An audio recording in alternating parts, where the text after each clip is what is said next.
सुनो नहीं, अगर आप हम बता तो रहे हैं, एक विकास का नाम बता दीजिए कि 4.5 साल में बाबा जी ने क्या किया। बताइए। हाँ, हम बता तो रहे हैं, एक विकास का नाम बता दीजिए कि 4.5 साल में बाबा जी ने क्या किया।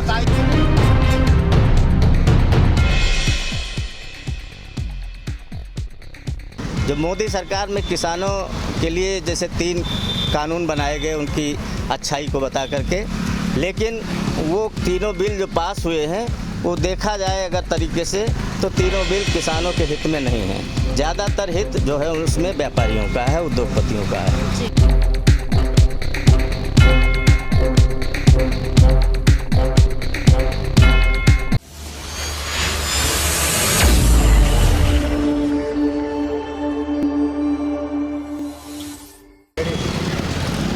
नमस्कार, मैं हूं काजल सिंह और आप देख रहे हैं प्रणाम भारत न्यूज़। तो आज हम पहुंचे एक गांव के चौराहे पर, जहां पर बहुत सारे लोग हैं जिनसे हम बातचीत करेंगे कि क्या इस सरकार के किए हुए वादे को वो पूरा कर चुकी है, अगर नहीं की है तो आगे क्या बदलाव हो सकते हैं। तो चलिए हम बातचीत करते हैं। यहाँ पर एक बाबा जी बैठे हुए हैं, उनसे बातचीत करते हैं कि क्या बदलाव हो चुका है और क्या बदलाव होना चाहिए।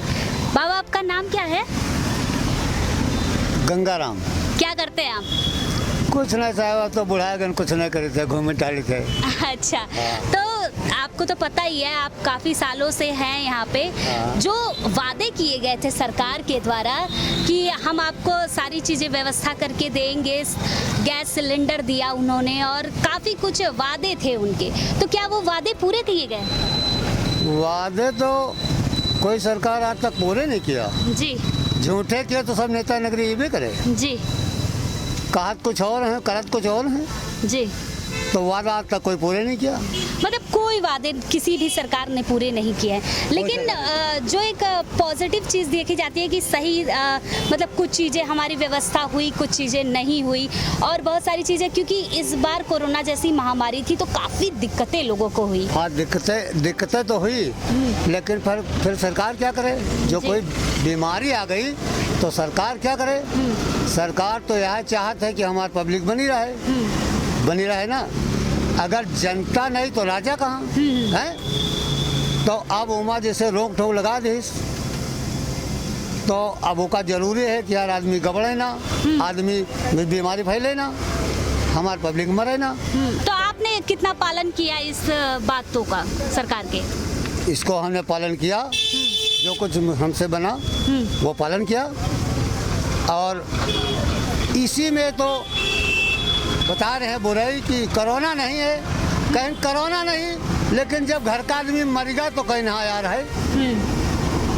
जब घर का मरे लाग तब कहीं यार सही आए। और यो कहत नहीं है और मुहारा लगाए घूमत नहीं तो कहीं मुहारा लगाए घूमत। अच्छा, ये भी कहा जा रहा था कि जैसे गांव की तरफ कोरोना बहुत देरी में आया, शहरों की तरफ बहुत तेजी से आ रहा था, तो आप लोग कितना इस चीज़ की जानकारी आप लोगों को पहुंचाई जा रही थी, कितना जागरूक थे कोरोना को लेकर?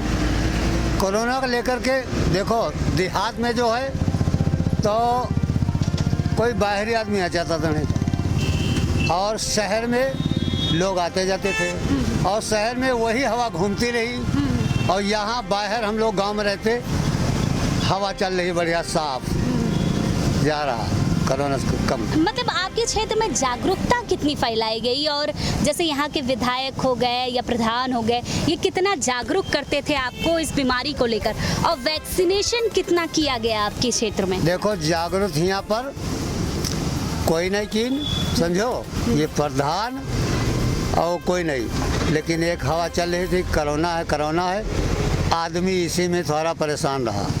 परिवार खा पी लेता था, लेकिन आज 300 रुपए में परिवार नहीं चला पाएगा। क्यों नहीं खा पाएगा? बताओ कैसे कैसे खाएगा? इधर लाओ, मैं तो वही तो कह रहे हैं। नहीं, ये एक बहस का मुद्दा है। शायद आप एक युवा पीढ़ी है, आप अच्छे से जान रहे हैं, घर चला रहे हैं। 4 साल में बाबा जी ने क्या किया? मुझे कोई विकास नहीं नजर आ रहा है जी।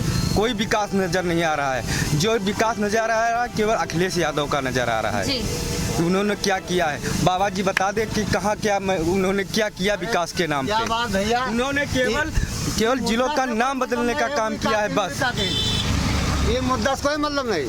सुनो, नहीं, अगर आप हम बता तो रहे हैं, एक विकास का नाम बता दीजिए कि 4.5 साल में बाबा जी ने क्या किया। बताइए, आप हाँ, बताइए कि क्या विकास किया। हाँ, तो हम वही तो बता रहे हैं। हाँ, तो हम गिना देना, अखिलेश ने क्या क्या नहीं किया। एक्सप्रेसवे बनवाया, जगह जगह विकास करवाया है। उसने 500 रुपये योजना, पेंशन योजना बनवाई थी, क्या नहीं किया बताइए। माने तो नहीं, काहे के योजना, काहे के योजना, वही तो कह रहे विकास काहे के योजना नहीं। ये 4.5 साल में बाबा जी ने कितनी नौकरियां निकाल दी बताओ। हाँ, ये सबसे बड़ा मुद्दा है एक आज की युवा पीढ़ी के लिए कि कितनी अच्छा क्योंकि आप लोगों ने 15 अगस्त के भाषण जरूर सुने होंगे, उसमें योगी जी ने ये बात कही थी कि हमने 1.5 लाख नौकरियां दी। वही तो हम उनसे पूछना चाहते हैं, कहाँ पे उन्होंने 1.5 लाख नौकरियां दे दी है। केवल शिक्षक भर्ती और पुलिस भर्ती के अलावा कोई भर्ती नहीं करवाई है।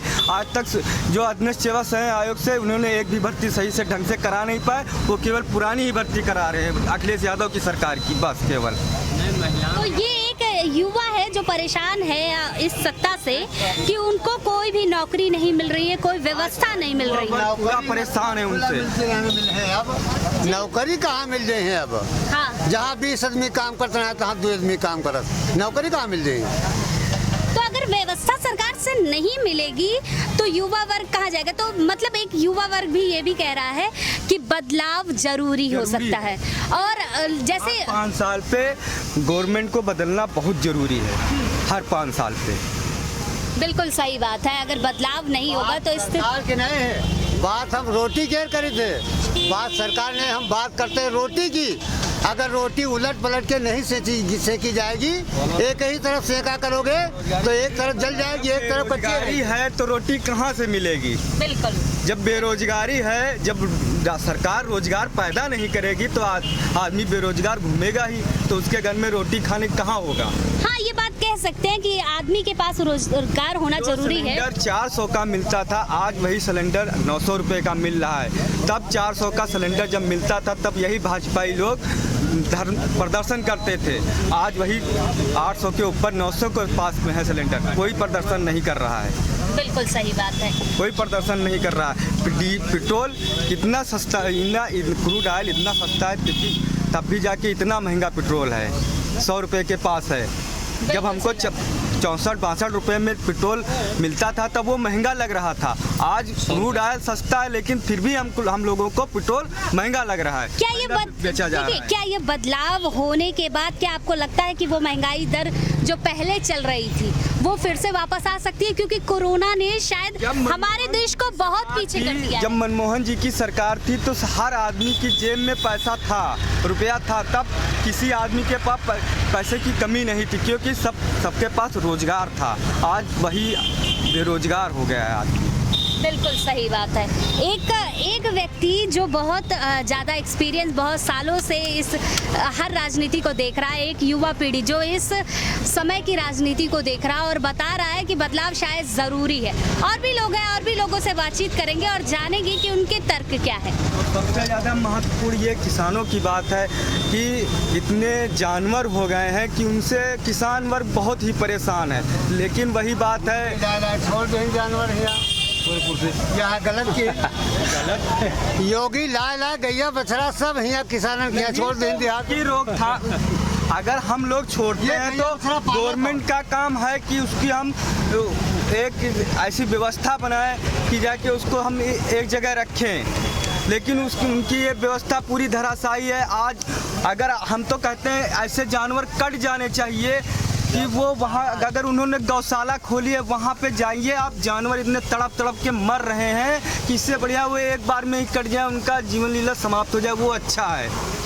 लेकिन अगर आप गौशाला में जाएंगे तो आपको रोना आ जाएगा कि ऐसे जानवर ना मरना चाहिए। बिल्कुल, ये स्थिति तो बहुत सारे ऐसे गौशाला की वीडियो भी वायरल हुई है और लोगों ने देखा भी है, और ऐसे बहुत सारे लोगों से हमने बातचीत भी की है कि वो वहाँ के संस्थान के लोग भी कहते हैं कि शायद ये गाय मर जाती तो ज़्यादा अच्छा रहता, उनके लिए वो व्यवस्था नहीं की जा रही है। तो चलिए और लोगों से भी बातचीत करते हैं। आज हमारे साथ कुछ लोग और भी हैं जिनसे हम बातचीत करेंगे और हम जानेंगे कि क्या स्थिति है सरकार की और क्या बदलाव होने चाहिए। सर, आपका नाम क्या है? राम सेवक रावत। आप क्या करते हैं? हम खेती करते हैं। खेती करते हैं, तो आप एक किसान हैं, तो एक किसान होने के नाते हम ये भी जानना चाहेंगे आपसे कि क्या स्थिति है आप लोगों की, और क्योंकि एक किसानों का इतना बड़ा संगठन चल रहा है और साथ ही किसानों की बहुत सारी समस्याएं भी आ रही हैं और बहुत सारे प्रदर्शन भी हो रहे हैं, तो आप किस तरह उन लोगों का साथ दे रहे हैं और किस तरह से समस्याओं का सामना करना पड़ रहा है? देखिए, जो अब तक की जो सरकारें आई हैं तो देश में किसानों के प्रति अच्छा रवैया नहीं रहा उनका। जी। उन्हीं में से एक सरकार ये भी है। कुछ सरकारें पीछे वाली जो थी वो थोड़ा बहुत ध्यान देती थी, लेकिन जो ये सरकार इस समय मौजूदा चल रही है, भारतीय जनता पार्टी की सरकार कहने को है, लेकिन ये मोदी सरकार है। जो मोदी सरकार में किसानों के लिए जैसे 3 कानून बनाए गए उनकी अच्छाई को बता करके, लेकिन वो तीनों बिल जो पास हुए हैं वो देखा जाए अगर तरीके से तो तीनों बिल किसानों के हित में नहीं हैं। ज़्यादातर हित जो है उसमें व्यापारियों का है, उद्योगपतियों का है। जी। तो इस प्रकार से सरकार किसानों को साथ छलावा करके और उनके नाम से 3 बिल ले आई, लेकिन फ़ायदा उनका ज़्यादा जनता को मिलने वाला नहीं है। तो इस प्रकार से है, और किसानों के लिए कोई भी सरकार उतना अच्छा नहीं किया है जितना अपने वादों में कह के आते हैं। जब चुनाव होते हैं तो लोग लुभावने वादे लोग करते हैं, लेकिन किसानों के साथ, आम जनता के साथ उनको पूरा नहीं करते हैं। जी। अच्छा, क्योंकि आपने एक बिल्ला लगाया हुआ है भारतीय किसान यूनियन का, तो जाहिर सी बात है अगर आपने ये लगाया है तो आप सदस्य ज़रूर होंगे। हम ये भी जानना चाहते हैं, क्योंकि भारतीय किसान यूनियन के बारे में बहुत सारी चीज़ें कही जाती हैं। उत्तर प्रदेश में लोग कहते हैं कि वो अस्तित्व नहीं है, और उस अस्तित्व के साथ वो प्रदर्शन उत्तर प्रदेश के किसान नहीं कर रहे हैं जो पंजाब और हरियाणा के किसान कर रहे हैं इस किसान बिल को लेकर। तो आप क्या कहना चाहेंगे उत्तर प्रदेश के किसानों के साथ? देखिए, जो किसानों का संगठन बना, हमारे संगठन के जो मुखिया थे स्वर्गीय महेंद्र सिंह टिकैत जी, उन्होंने ही किसानों का एक संगठन बनाया था। इससे पहले एक छोटा मोटा किसान संगठन बना था, उसके बाद में इसका विराट रूप जो बनाया चौधरी महेंद्र सिंह टिकैत जी ने बनाया। उसके बाद में वही संगठन प्रत्येक प्रांतों में फैला और उस हिसाब से वहाँ पे लोगों की संख्या बढ़ी और सदस्यता हुई, संगठन हमारा बढ़ा। टिकैत जी के बाद में उनके सुपुत्र हैं जो राष्ट्रीय प्रवक्ता हैं राकेश टिकैत जी, वो देख रहे हैं। उसके बाद में वैचारिक मतभेदों से कुछ अलग भले नाम से लोग संगठन बना लिए हों, लेकिन किसानों की सेवा करने के लिए सारे लोगों ने संगठन बनाया है। तो जिस स्तर से, जैसे दिल्ली के बॉर्डर पे जिस स्तर से हो रहा है प्रदर्शन, उस स्तर से क्या यूपी में, क्योंकि टिकैत जी ने अभी कुछ टाइम पहले कहा था कि हम लखनऊ के बॉर्डर पे भी ये प्रदर्शन करेंगे, लेकिन दिखा नहीं है सारी चीज़ें। उत्तर प्रदेश में कहा गया कि बहुत सारे ऐसे बयान आए कि मुख्यमंत्री कह रहे हैं कि वो आए, हम स्वागत कर रहे हैं उनका, तो वो स्वागत क्यों नहीं दिखा और वो लोग ऐसे क्यों नहीं आए? जिस तरह प्रदर्शन वहाँ हो रहा है वो प्रदर्शन उत्तर प्रदेश में क्यों नहीं दिख रहा, अगर किसान परेशान हैं तो? देखिए, जो दिल्ली के बॉर्डर पर प्रदर्शन हो रहा है उसमें बारी बारी से जनता आ जा रही है। जैसे हम बाराबंकी जनपद के हैं, हमारे यहाँ से 10, 20, 50 का जत्था एक जाता है, दूसरा चलाता है 10-5 दिन में, दूसरा जत्था फिर जाता है। इस तरीके जत्थेबंदी में लोग आते जाते हैं। रही बात जो कह रहे हैं कि हम लखनऊ को घेरेंगे, तो लखनऊ को घेरने की बात नहीं है। लखनऊ को घेरने की ये बात है जो हमारे लखनऊ के मुद्दे हैं, जो राजधानी के मुद्दे हैं, उत्तर प्रदेश के मुद्दे हैं, उन पे हम बात सरकार से करेंगे। ये हमारे किसान यूनियन का है। राजधानी का मुद्दा नहीं है, शायद ये पूरे हिंदुस्तान में किसानों का मुद्दा है। कुछ मुद्दे ऐसे हैं जो राष्ट्रीय लेवल के हैं, कुछ मुद्दे ऐसे हैं जो हमारे उत्तर प्रदेश सरकार से भी हैं। जैसे गन्ने का बकाया है, 12,000 करोड़ रुपए किसानों का गन्ने का बकाया है, ये उत्तर प्रदेश सरकार से ही इसकी बात होगी, इसलिए कि ये इनके दायरे में आता है। और जो रही बात उत्तर प्रदेश को घेरने की, तो ये अभी 5 तारीख में मुजफ्फरनगर में महापंचायत हो रही है भारतीय किसान यूनियन की।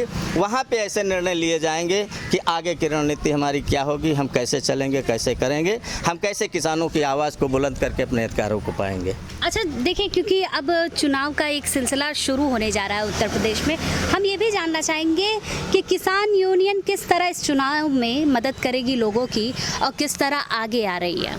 देखिए, किसान अपने मुद्दे के लिए, अपने अधिकार के लिए आज 9-10 महीने से बॉर्डर पर जमा हुआ है। सरकार वार्ता करती है, लेकिन वार्ता में कोई उनको वीटो पावर नहीं मिलता है, जैसा कि अब तक की हुआ है। 11 दौर की बात हुई है, एक और 12 दौर की बात हुई, लेकिन किसानों से मुद्दों पे अगर बात की गई तो जिस तरीके से फुल पावर में कृषि मंत्री को आना चाहिए था, उस प्रकार से वहाँ पर वो नहीं आए। अगर यहाँ कोई सवाल जवाब होता है तो उसकी त्वरित जो है जवाबदेही उनकी नहीं बनती है। वो लिखा पढ़ी में एक चैप्टर लेकर के आते हैं, हाँ या ना, ये या वो, बस इतना कहते हैं। उनके पास फुल प्लेस पावर नहीं है कि वो किसानों के साथ बैठ करके उनकी बात को सुन सकें, समस्या का निराकरण कर सकें।